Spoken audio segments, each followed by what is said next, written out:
Hi guys, আবারও তোমাদের সবাইকে স্বাগত জানাই সাত পাকে বাঁধার আরও একটি নতুন পর্বে।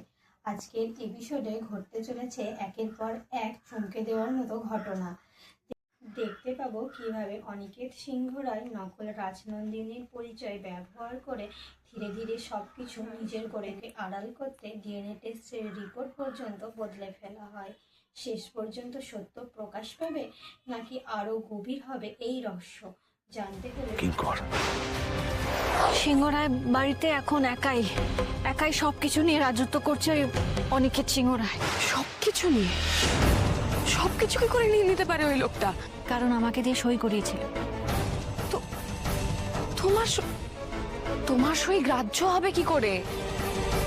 আসল রাজনন্দিনীর কোনো সই নেই। সই কোথাও নেই। থাকলেও রাজনন্দিনীর সই যদি থাকেও সেটাকে সরিয়ে ফেলা হয়েছে, তাই ওনার সই এখন রাজনন্দিনীর সই।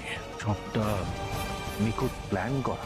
আরে অনিকেত সিংহ রায় তাকে আমার থেকে ভালো কেউ চেনে না মেঘরাজ, আমি বারবার বলছি। ডিএনএ টেস্টের রিপোর্ট ম্যাচ করলো কি করে? এটা তো হতে পারে না, তাই না? মেলেনি, মেলানো হয়েছিল। আর সেটা করেছে কিঙ্কর। কিঙ্কর স্যার?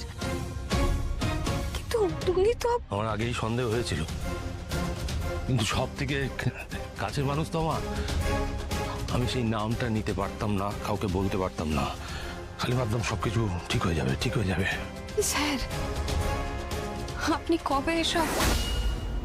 আমার সময় লেগেছে অপর্ণা। আমি বুঝতে পারতাম যে এর পেছনে কিঙ্কর আছে। অনিকেত সিংহ রায়ের এত কিছু করার ক্ষমতা নেই। হতে পারে অনিকেত সিংহ রায় একজন নীচ মানুষ, ঘৃণ্য মানুষ, কিন্তু আর্য সিংহ রায়ের সবকিছু ঘেঁটে দিতে অনিকেত সিংহ রায়ের ক্ষমতা ছিল না। এক আর একমাত্র ক্ষমতা ছিল আর্য সিংহ রায়ের ছায়া সঙ্গী কিঙ্কর। স্যার আমি আপনার যন্ত্রণাটা বুঝতে পারছি। চোখের জল ফেলেও আপনার মন হালকা হবে না স্যার, আমি জানি। না না, তুমি বুঝতে পারছো না আমার যন্ত্রণাটা, কিছু বুঝতে পারছো না।